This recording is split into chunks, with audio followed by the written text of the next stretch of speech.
Bom, eu agradeço a toda a gente que aqui está,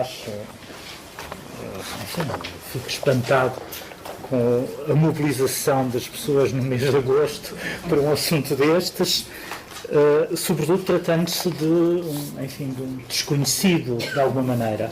Já não é tão desconhecido como isso, mas até há pouco tempo o Abivar Burg dizia-se que era o mais ilustre desconhecido do século XX, que é uma expressão um pouco paradoxal.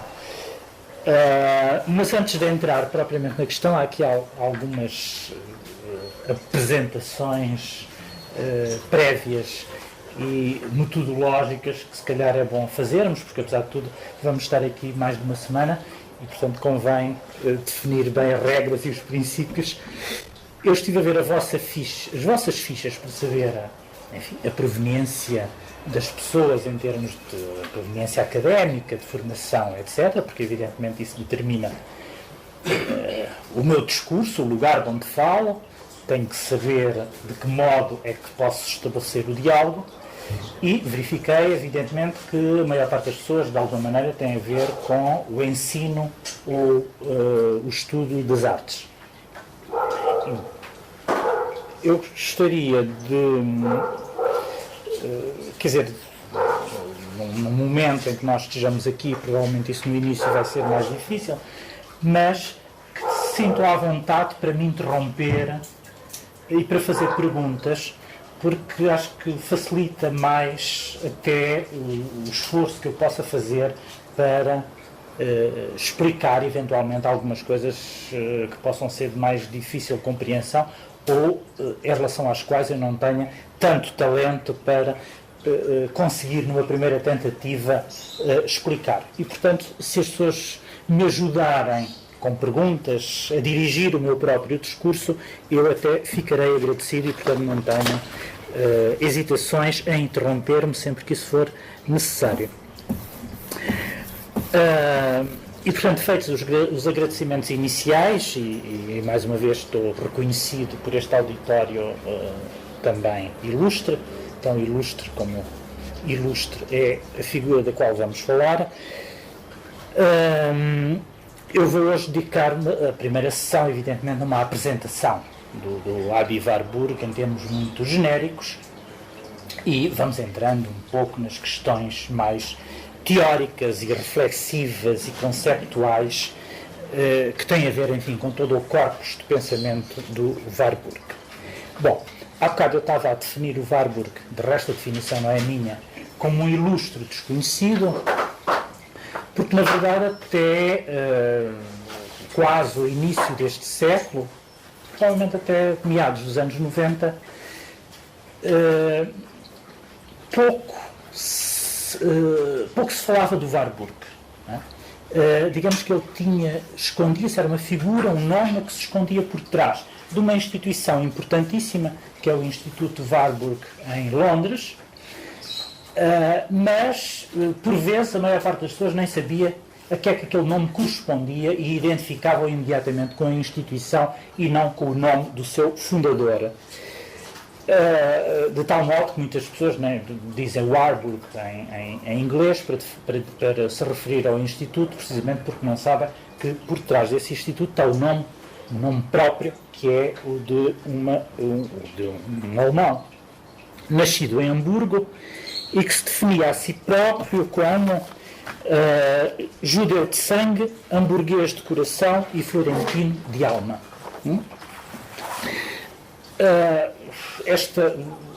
Ele era filho de uma família muito rica de Hamburgo, uma família judaica, que pertencia à tradição, que tinha uma tradição de bancários, já fundada desde o século XVII. Foi uma família riquíssima. De resto, ainda hoje existe assim, o Banco Warburg em Hamburgo. Suponho que já não tem grande importância, mas de qualquer das maneiras ainda existem uns vestígios, tal como existem os petróleos Warburg na América, porque houve um ramo da família que depois foi para os Estados Unidos. E aí, de facto, foi esse ramo da família que prosseguiu e prolongou, digamos, a prosperidade e a riqueza da família num momento, aliás, bastante difícil, que foi o da recessão e o da inflação alemã. O Warburg nasceu em 1866 e morreu em 1929, portanto com 63 anos, e, enfim, podemos defini-lo com a palavra em alemão, um Privatgelehrter, ou seja, um sábio, um erudito que estuda e atua em regime privado e, portanto, nunca teve uma relação institucional com a universidade, e que criou um instituto em Hamburgo, onde morava, que acolheu uma série de gente famosa, onde, portanto, criou um círculo de estudos onde se formaram pessoas ilustres, filósofos, historiadores de arte, que de alguma maneira foram seus discípulos, ou pelo menos foram formados no instituto que ele próprio criou e segundo os seus próprios métodos, mas que, paradoxalmente e por uma ironia da história, se tornaram muito mais famosos do que eles. Estou-me a referir, por exemplo, ao Cassirer, ou, ainda mais no domínio da história da arte, o Panofsky. Reparem que o Panofsky acabou por ser considerado o mestre incontestado da história da arte do século XX, pelo menos até há pouco tempo, de uma maneira geral, a não ser as pessoas mais iniciadas nestas questões, ignorava que por trás do Panofsky estava precisamente a figura do Aby Warburg e, sobretudo, dessa ciência sem nome que o Warburg tinha tentado criar, que era a iconologia. Há um debate enorme no nosso tempo sobre se a diferença, primeiro sobre a diferença entre iconografia e iconologia, e em segundo lugar se a iconologia panofskiana atraiçoa ou segue a iconologia warburgiana. De um modo geral, tende-se a pensar, e isso até se tornou um motivo de crítica do Panofsky, que o Panofsky atraiçoou o Warburg teoricamente, do ponto de vista das suas reflexões teóricas. E, enquanto que a iconologia panofskiana foi aquela que foi seguida, enfim, como quase doutrina, nas escolas de História da Arte, hoje começa a ser muito mais a iconologia warburgiana a ganhar alguma importância. Não estou a insinuar, até porque não tenho dados para dizer isso, que ela vai destronar ou que destronou a iconologia panofskiana, mas de qualquer das maneiras começou a ganhar alguma importância e recrudesceu nos últimos anos, precisamente paralelamente ao renascimento do Warburg. E é assim nestes termos que geralmente se fala quando se tem em vista digamos assim, o crescimento de uma bibliografia secundária sobre o Warburg, que tinha ficado adormecido de alguma maneira entre 1932, portanto 3 anos depois de morrer, que é o ano em que saem 2 volumes que contêm os seus escritos, até 1998, ano em que começa a ser editada a sua obra, segundo um novo plano de uma obra crítica e completa. Portanto, reparem, durante 66 anos, ou seja, entre 32, ou seja, 3 anos depois dele morrer, até 98, praticamente não houve ninguém a prosseguir o trabalho do Warburg, nem tampouco a tratar do seu espólio. O único acontecimento, e que foi aliás importante, que tentou, o único sinal de recuperação do Warburg foi um livro de 1970 do Gombrich, que fez uma biografia intelectual do Warburg, porque o Gombrich, como sabem, foi precisamente diretor do Instituto Warburg em Londres, durante alguns anos. Aliás, bastantes anos. Eu tenho noção que desde depois da Segunda Guerra Mundial, para aí desde os anos 1948 até por volta dos anos 70, eu agora não sei precisar. Portanto, durante muito tempo, o Gombrich, e fez uma biografia intelectual de uma figura, aliás, que ele nunca conheceu, nunca chegou a conhecer o Warburg. Mas essa biografia intelectual foi muito importante, porque em 1970 praticamente o nome do Warburg não circulava em nenhum círculo, e portanto essa biografia foi importantíssima para, não só para a divulgação do nome do Warburg, enfim, não se pode dizer que a biografia tenha tido uma grande difusão, mas, de qualquer das maneiras, entre os especialistas ela circulou. E foi importante não só para divulgar o nome do Warburg, enfim, a sua concepção da arte e da história da arte, mas também para retirar do arquivo, do espólio, alguns dos escritos. Portanto, o Gombrich, de facto, tinha acesso ao espólio do Warburg que estava depositado em Londres, e muitas das coisas inéditas que começaram por ser conhecidas são citações que o Gombrich fez nessa bibliografia intelectual. Portanto, a partir dos anos 1970, escritos do Warburg, aquilo que era conhecido era os 2 volumes que tinham sido editados em 1932 pela Gertrude Bing, que foi uma assistente dele, e as citações que o Gombrich fazia nessa biografia intelectual, que aliás foi bastante criticada,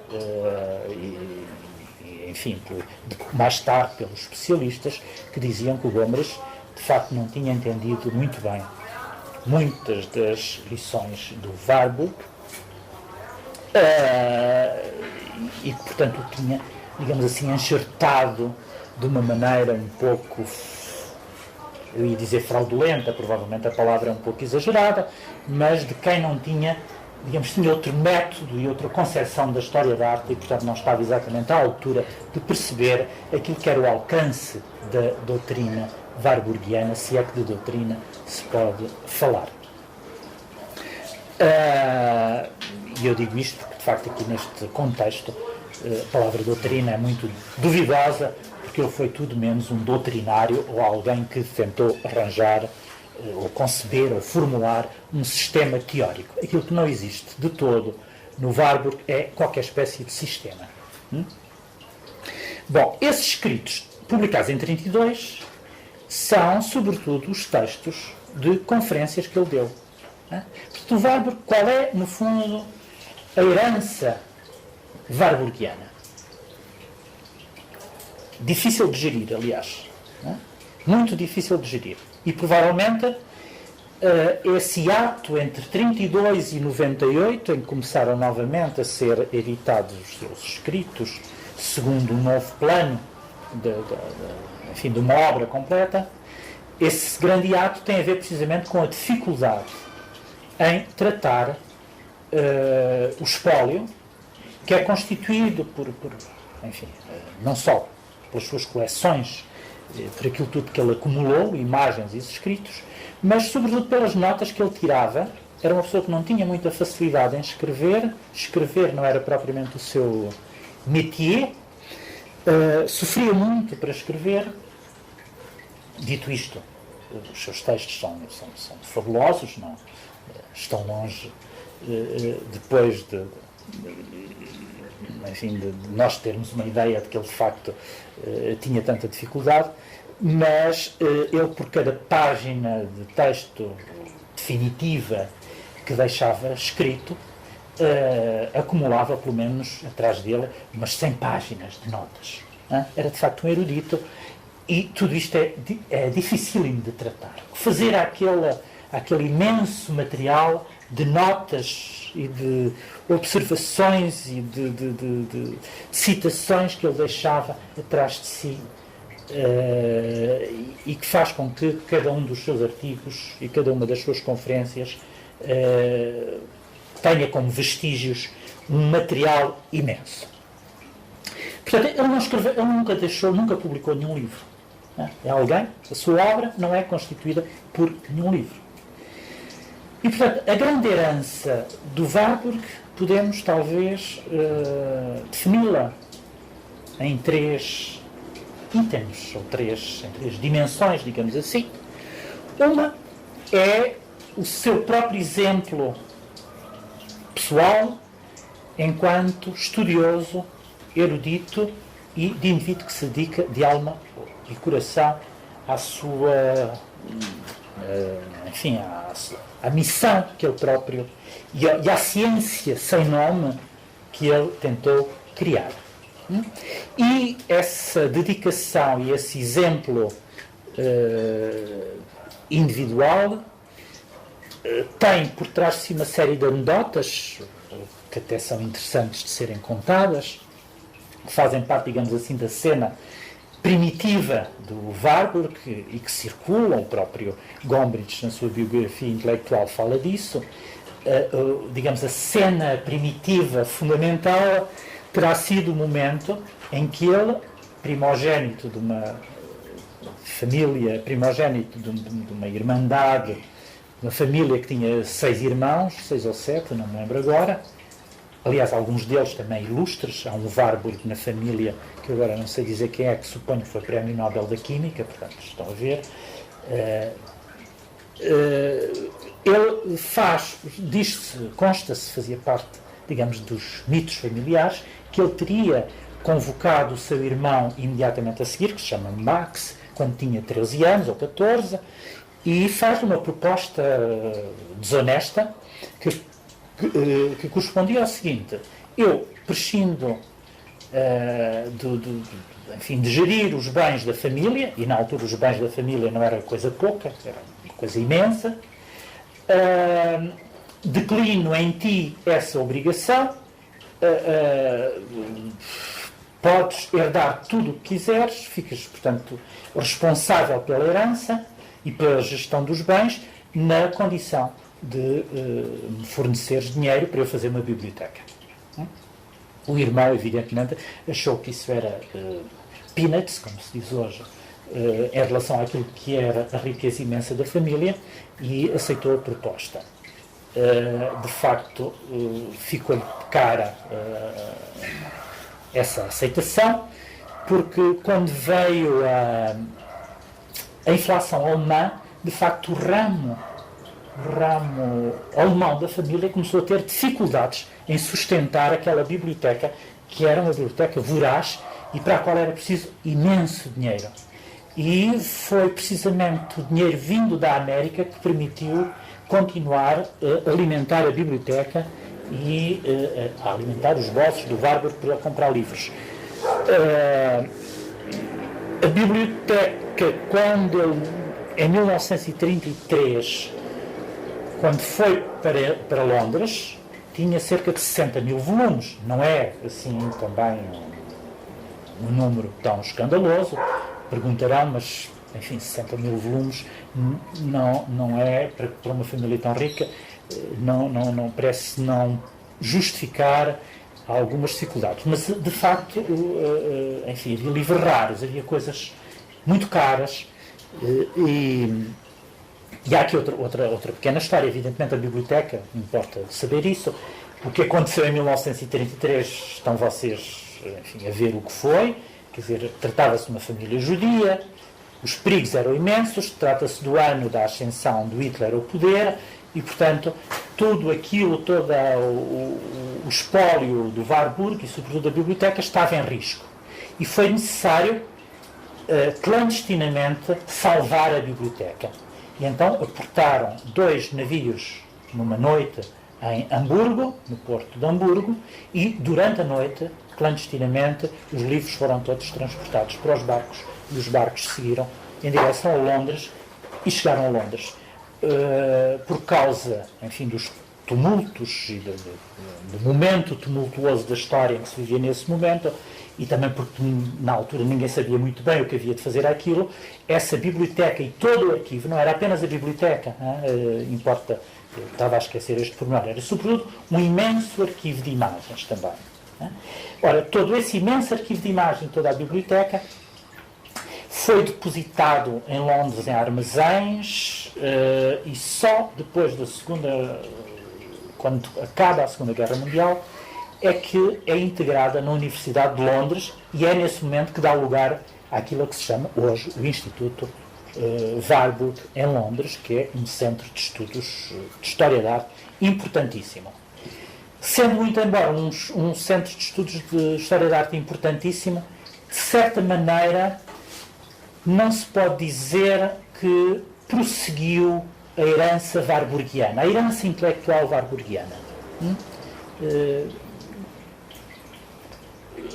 Enfim, eu não tenho um conhecimento assim muito profundo do que é esse instituto, mas sei mais ou menos que, enfim, que é um instituto à sombra do qual se fazem estudos importantes, investigação importante, mas muito mais tradicional em termos daquilo que é a investigação em História da Arte do que as propostas teóricas de Warburg, por uma razão que é fácil de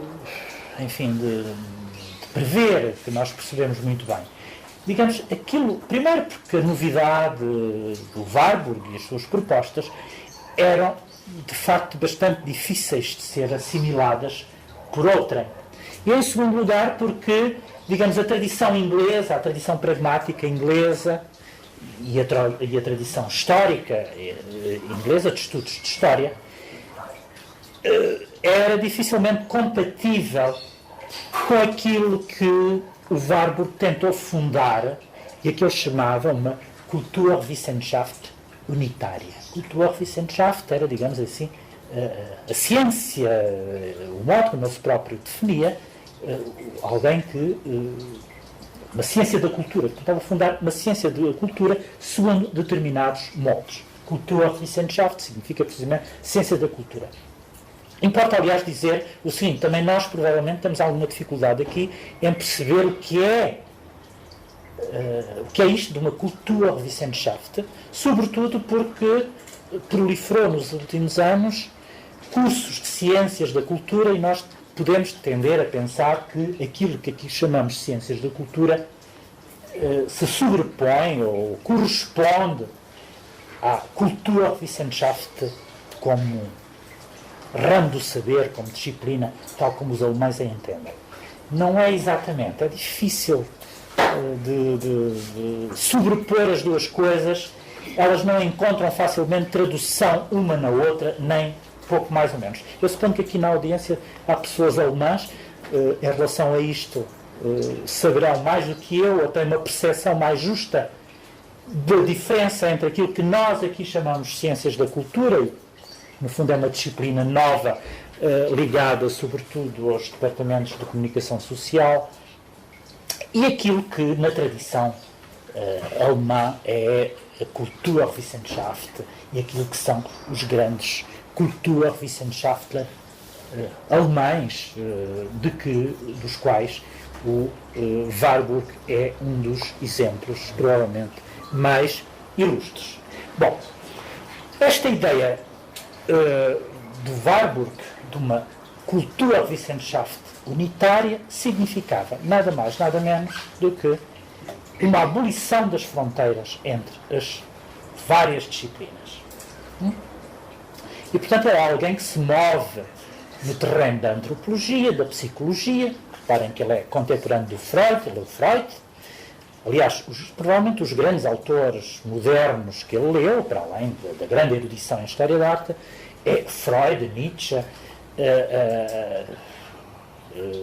enfim, para dar dois nomes muito marcantes. Depois, toda aquela geração não só de historiadores da arte, mas de pessoas que tratavam das questões da arte, Vohringer, Vischer, etc., portanto, que eram austríacos, de resto, ou também, e aqui é um mestre importante que eu estava a esquecer, mas que é importantíssimo, o Burckhardt.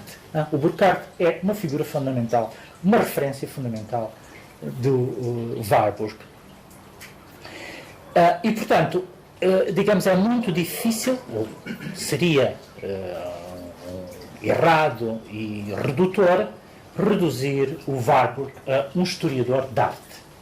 Ele não é começa por ser um historiador de arte, de certa maneira, porque em 1893 faz em Estrasburgo uma tese sobre Botticelli, digamos, é o seu estudo mais clássico e mais facilmente integrável nessa disciplina que é a história da arte, mas depois, a pouco e pouco, vai-se desviando um pouco, vai-se desviando daquilo que eram os métodos tradicionais da história da arte e cada vez mais integra essa ideia de uma Kulturwissenschaft unitária em que as questões da arte se abrem a outros campos do saber, como a psicologia, a história das religiões, a história da cultura, a antropologia, sobretudo a antropologia, a filosofia da história, etc, etc. Portanto, há aqui uma espécie de abertura ao mundo do saber que ele pretendia que não tivesse fronteiras. Ele dizia que detestava os guardas de fronteiras das disciplinas. Não é? Os guardas de fronteiras das disciplinas. E também, ainda no princípio da sua carreira, ele faz uma comunicação. Suponho que a Itália, num congresso qualquer de historiadores de arte, onde ele diz que pretende contestar e tem particular antipatia, animosidade por aquilo que ele chama uma história de arte estetizante. Enfim, estetizante é um modo como eu estou a traduzir uma palavra que se calhar e formal, o formalismo da história da arte e a sua dimensão estetizante. O que é que ele queria dizer com isto? Primeiro, que a história da arte tendia a uma análise demasiado imanente e formal das obras de arte, em vez de abrir o seu campo de estudos a outros saberes, fechava no interior dessa disciplina canónica, com um saber constituído também ele canónico, que é a história da arte com os seus métodos bem definidos, que obviamente eram ainda por cima os métodos um pouco historicistas, como de resto toda a ciência e todas as ciências humanas do século XIX. Ora, ele tinha particular aversão, digamos, é daí que ele se desvia, de toda a espécie de historicismo, portanto a ideia de que,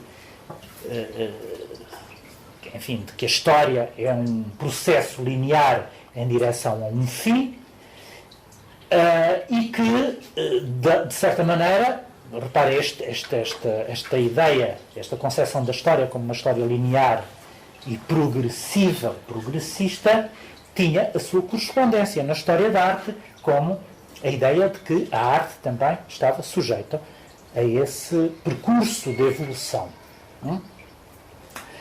Evidentemente ele contesta de maneira mais absoluta e radical a ideia de que haja qualquer espécie de evolução em arte, ou de que haja progresso nesse sentido, e parte precisamente em busca precisamente daquilo que são as constantes transhistóricas. Não aquilo que evolui, mas aquilo que se mantém como permanente e como transhistórico. E, portanto, reparem que ele, com isso, quebra completamente essa concepção, que é a concepção que informa aquilo que, enfim, de uma maneira hegeliana e na dialética hegeliana eram enfim, a concepção da história em direção a um fim, geistgeschichte do ego, da história do espírito. Bom, desculpem, eu estou a recuar, há aqui vários momentos, digamos, da sua biografia a que eu quero fazer referência, mas depois desvio um pouco. Portanto, aquilo que eu estava, aquilo de que eu parti foi tentar definir quais eram os três itens, as três dimensões em que nós podemos dividir ou definir a herança warburgiana. E, portanto, a primeira, disse ele, era o seu próprio exemplo enquanto indivíduo que cria um instituto de investigação à custa dos seus próprios meios, em regime privado, e no qual acolhe uma série de espíritos grandiosos que se socorrem da sua biblioteca. Em segundo lugar, e repara, esta biblioteca começou por ser uma biblioteca privada, torna-se um instituto em 1921. Só em 1921 é que se torna um instituto semi-privado, semi-público, isto é, era sustentado por ele, mas aberto a quem quisesse ir, quisesse frequentá-lo. Em 1921 estava ele internado num manicômio em Kreuzlingen, portanto um célebre hospício que era dirigido por um dos mais célebres psicólogos ou psicanalistas da época, que é um indivíduo chamado Ludwig Binswanger, muito conhecido porquê? Porque tem uma correspondência com o Freud e porque depois os seus escritos foram estudados pelo Foucault e foram, aliás, editados pelo Foucault, o Binswanger. Foi o Binswanger que tratou o Warburg durante os 5 anos que o Warburg passou nesse lugar, enfim, para doentes mentais muito ricos, alguns na Suíça, perto do Largo de Constança, e o Warburg foi lá parar em 1919, suponho eu. Em 18 ainda tem, portanto, a doença eclode em 1918, suponho que é a Itália que ele começa por ser tratado, mas era tão grave o seu estado que depois vai para essa clínica do Binswanger. Qual era a doença do Warburg? Era a esquizofrenia. Mas uma esquizofrenia em estado, quer dizer, uma esquizofrenia que não era nada leve. E estão editados os relatórios e alguns dos escritos do Warburg enquanto ele estava lá, e os testemunhos do próprio Binswanger e de outros que conheceram o Warburg quando ele esteve lá internado, e as descrições são absolutamente terríveis. Digamos, ele era doente mais sério naquela clínica e houve um certo momento que eles pensaram, o médico pensou em retirá-lo porque ele não deixava descansar ninguém. Tinha alucinações absolutamente terríveis. Por exemplo, recusava-se a comer porque imaginava que eram os filhos que tinham sido cozinhados pelos cozinheiros e queria ir à cozinha verificar, dava urros e berros durante a noite inteira, etc. E, portanto, ele era um caso perdido. Há, aliás, uma carta do Binswanger ao Freud a explicar o estado e a fazer o diagnóstico e fazer a descrição daquilo que era o estado do Warburg e a pedir a opinião do Freud. E, portanto, ninguém dava pela recuperação daquele indivíduo, e o próprio Binswanger nunca acreditou que ele fosse recuperável. Ao fim de 5 anos, portanto, de 18 a 23, entretanto, a biblioteca foi gerida por um outro célebre historiador de arte, que também foi amigo e, digamos, se tornou colaborador do Warburg, que foi o Fritz Saxel, e foi nesse momento em que era diretor da biblioteca, o Saxel, que a biblioteca se tornou um instituto público, em 1921.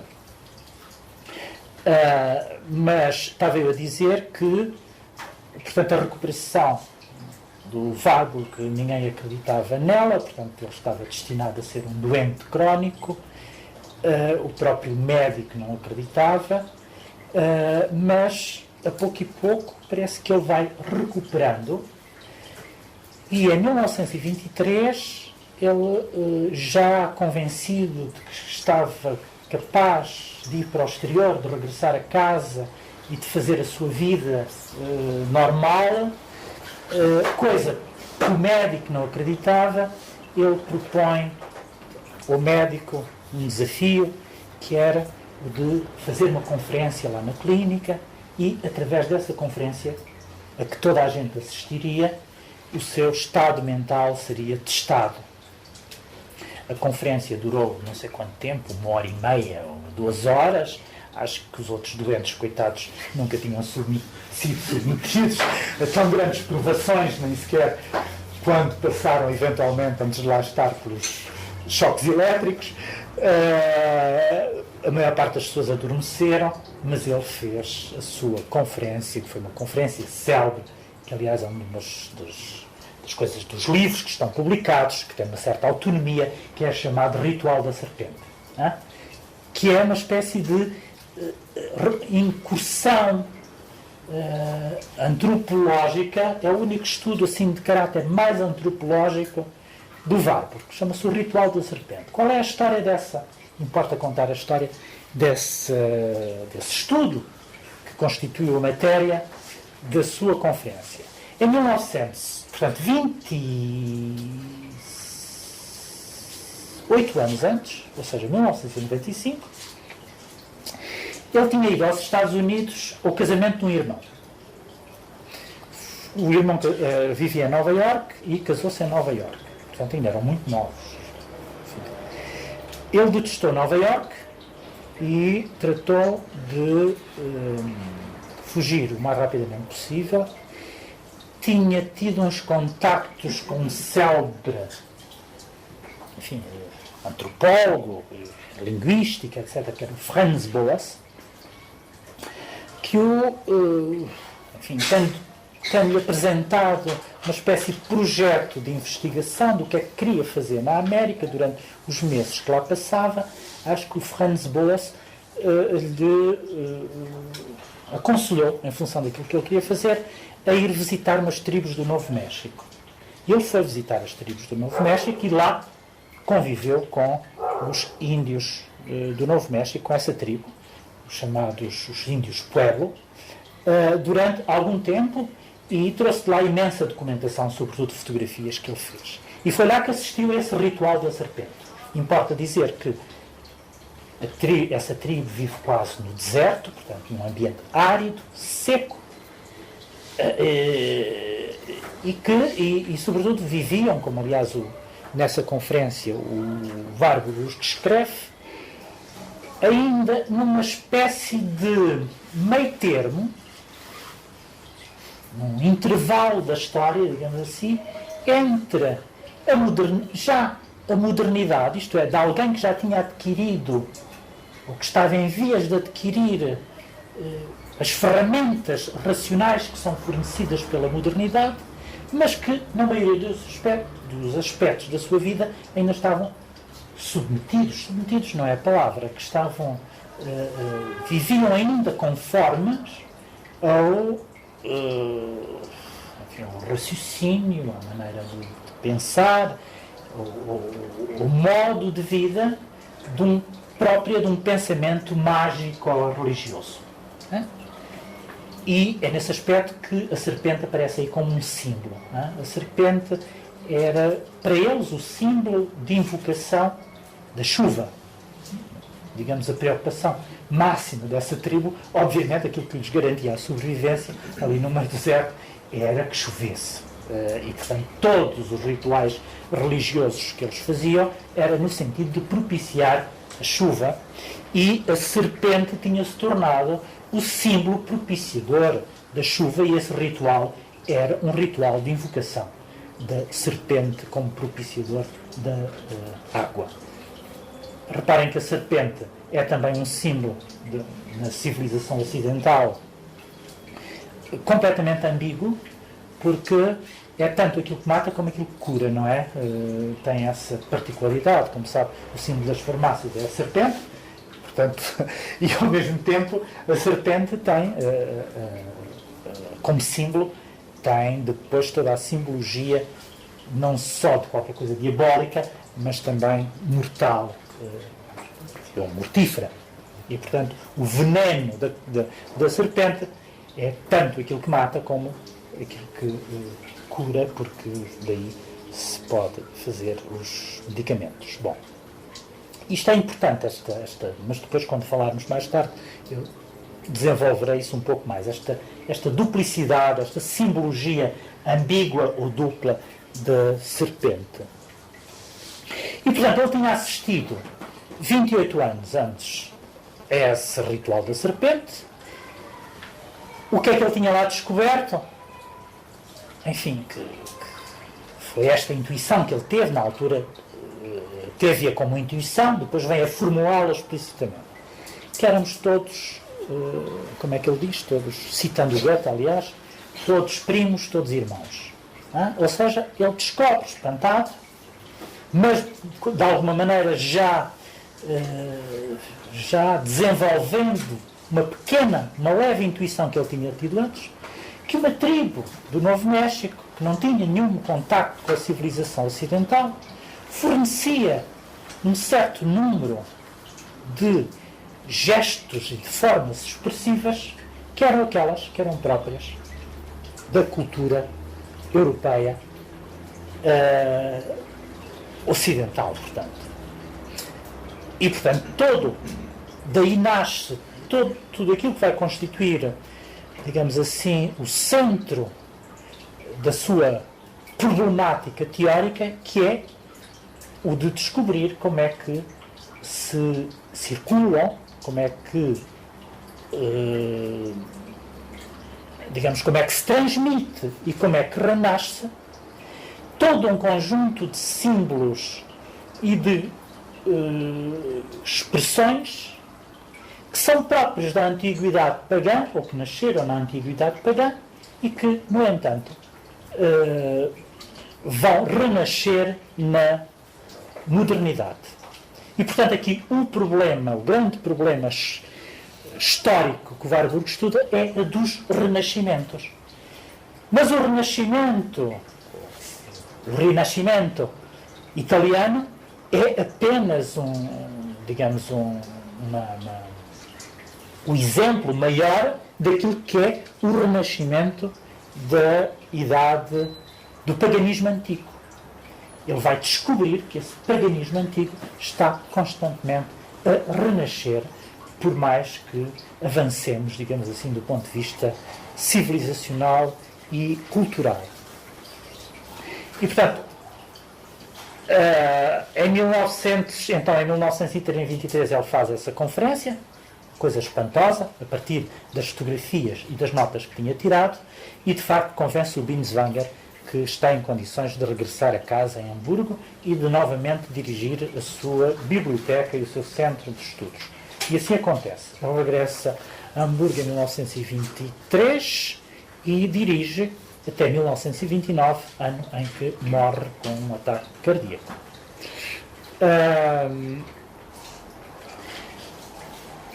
Outra dimensão importante, essa biblioteca, voltando novamente à biblioteca, que ele tinha criado, era uma biblioteca que tinha características muito específicas, muito particulares. Era aquilo que ele chamava uma Problembibliothek, ou seja, uma biblioteca destinada a resolver problemas. E aquela biblioteca não era ordenada segundo nenhum dos critérios da biblioteconomia. Os critérios eram critérios que o próprio Warburg tinha inventado. E ele tinha inventado mesmo uma expressão para definir esses critérios, que era a regra da boa vizinhança. Todo o livro deveria estar ordenado segundo uma regra, que era a regra da boa vizinhança. E a regra da boa vizinhança era aquela que ditava este imperativo, que é alguém que procura um determinado livro naquela biblioteca, deverá ir dar a um outro livro que desconhece eventualmente, mas que é mais importante, ou tão importante como aquele que andava à procura. E, portanto, aquilo era uma biblioteca destinada, ou seja, o visitante, o leitor da biblioteca, ia descobrir em cada livro um problema que a biblioteca se destinava a resolver. Não é? Evidentemente isto implicava o quê? E é aqui que a biblioteca começa a ser uma coisa muito interessante e muito complicada. Implicava que por detrás daquela biblioteca, o seu centro fantasmático era o próprio Warburg e o seu projeto de investigação. Ou seja, aquela biblioteca, que era uma biblioteca labiríntica, estava ordenada em função não só dos critérios do Warburg, mas do seu próprio projeto de investigação. E o projeto de investigação encontrava ali uma espécie de materialização na ordem daqueles livros.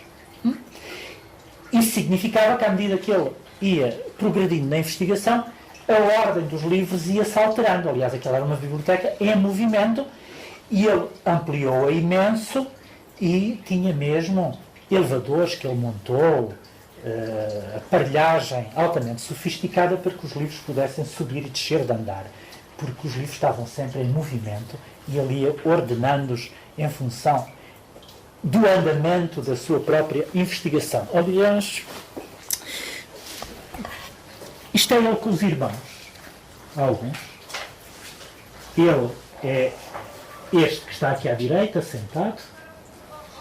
Enfim, já no fim da vida. Isto provavelmente é uma fotografia tirada já aí em 28 ou 29. Aqui é ele, precisamente com um índio do Novo México. Parece-me cowboy. Ele tirou imensas fotografias na altura. Esta é a casa onde ele tinha a biblioteca, a casa dele, a casa familiar. É a célebre casa de Heiligstrasse, em Hamburgo, que hoje é, enfim, uma espécie de fundação que acolhe pessoas, projetos de investigação, mas não tem nada de especial, a não ser ainda o que tem esta sala oval. Era aqui que o Warburg fazia as conferências e que promovia as conferências dos estudiosos. Era a chamada sala oval. Era onde ele tinha, sobretudo, enciclopédias, etc. A sala oval não tinha espaço para acolher muitos livros, mas tinha, sobretudo, obras de consulta. Esta biblioteca tinha colocado à entrada da biblioteca a palavra mnemosina, que é a palavra grega para memória. E, portanto, aquela biblioteca devia também ser uma biblioteca que funcionava como uma espécie de armazém. Enfim, o armazém não é talvez a imagem mais correta, porque a ideia que nós temos de armazém é uma coisa onde se armazena para depositar em que as coisas perdem a atividade e deixam mesmo de ter qualquer espécie de funcionalidade dentro do armazém. Não era isso. Era centro de reativação. Ele não é armazém, ele, aliás, tem uma imagem para a sua biblioteca em que fala, num certo momento, de sismógrafo e noutro de uma espécie de bateria. Há aqui toda uma série de metáforas elétricas. Bateria de reativação enérgica do saber.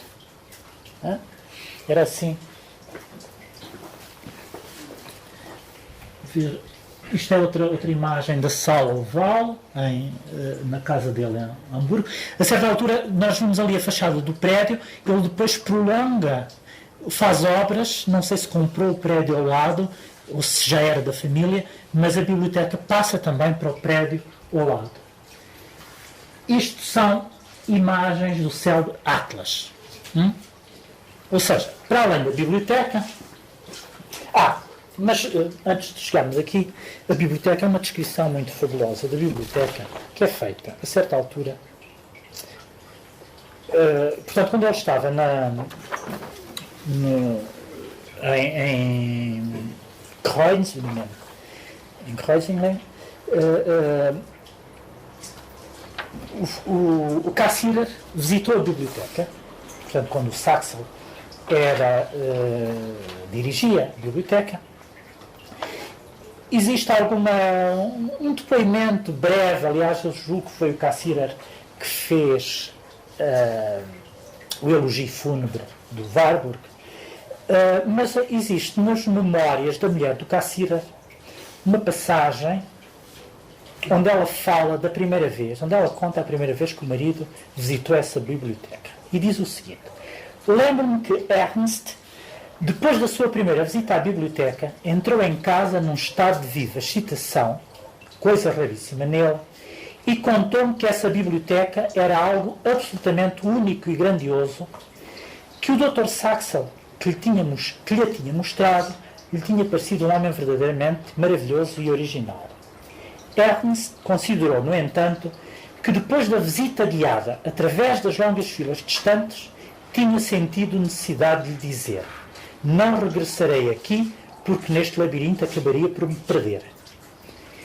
Mas depois ela diz mais à frente: a descoberta da biblioteca Warburg foi para Ernst como que a descoberta de uma mina, onde ele podia descobrir um tesouro a seguir ao outro. E, na verdade, foi lá, graças a essa biblioteca, que o Cassirer escreveu as formas simbólicas, como é que se chama? A filosofia das formas simbólicas. Reparem nesta descrição, uma descrição interessante. E, portanto, digamos, esta é de facto, e estão a perceber agora porque é que de facto esta biblioteca corresponde a um projeto de investigação e corresponde a outra das dimensões daquilo que é a herança warburgiana, mas também ela uma herança difícil de gerir. Quando a biblioteca quando ele morreu, e a biblioteca depois foi para Londres, evidentemente a biblioteca perdeu o centro em torno da qual ela girava, nunca mais pôde movimentar-se em função de um projeto de investigação que era aquele do Warburg, e, portanto, a biblioteca tornou-se uma biblioteca rica no seu conteúdo, mas não podia jamais ter exatamente o mesmo caráter que tinha quando ela era habitada pelo Warburg. Portanto, digamos aqui, há outra dimensão da herança do Warburg que se perde necessariamente e sem possibilidade de redenção quando ele morre, né? E que torna muito difícil também aqui que a obra dele prossiga no futuro e seja apropriada pelos vindouros. E isto determina, evidentemente, a recepção tímida, a recepção, o esquecimento em que, de alguma maneira, ele cai. A partir do regresso dele de Kreuzlingen para Hamburgo, portanto, quando é declarado curado, ele começa a trabalhar num projeto. Deixa-me só fazer uma pequena injunção em relação ao que eu estava a dizer da biblioteca. No fundo, esta biblioteca, que tinha como regra a boa vizinhança, se nós pensarmos o que é que isto significa hoje, em termos metodológicos e como conceito, corresponde àquilo que nós hoje entendemos por hipertexto. Ou seja, as potencialidades hipertextuais era aquilo que o Warburg estava a procurar na sua biblioteca. Simplesmente, ele o que é que era obrigado a fazer? A espacializar aquilo que nós hoje temos acesso, não espacialmente, porque está numa dimensão virtual, não é? Ele era obrigado a espacializar o hipertexto. Mas a biblioteca dele, se nós a definíssemos em termos modernos e segundo a linguagem de que hoje dispomos e os conceitos que temos, seria uma biblioteca hipertextual. E essa foi a grande intuição do Warburg. Mais do que intuição, a grande descoberta, o grande incremento, a grande fonte de toda a sua investigação. Portanto, quando ele chegou, começa a trabalhar num projeto que ele chamou Atlas, Mnemosyne Atlas. Reparem, ele dá exatamente o mesmo nome que dá à biblioteca. Está ali a fazer sinal, e eu acho que é boa ideia, para fazermos um pequeno intervalo. Eu acho que é boa ideia. Passamos ao Atlas depois de 10 minutos de intervalo. Sim, faremos agora 10 minutos. Desculpa, eu não estava.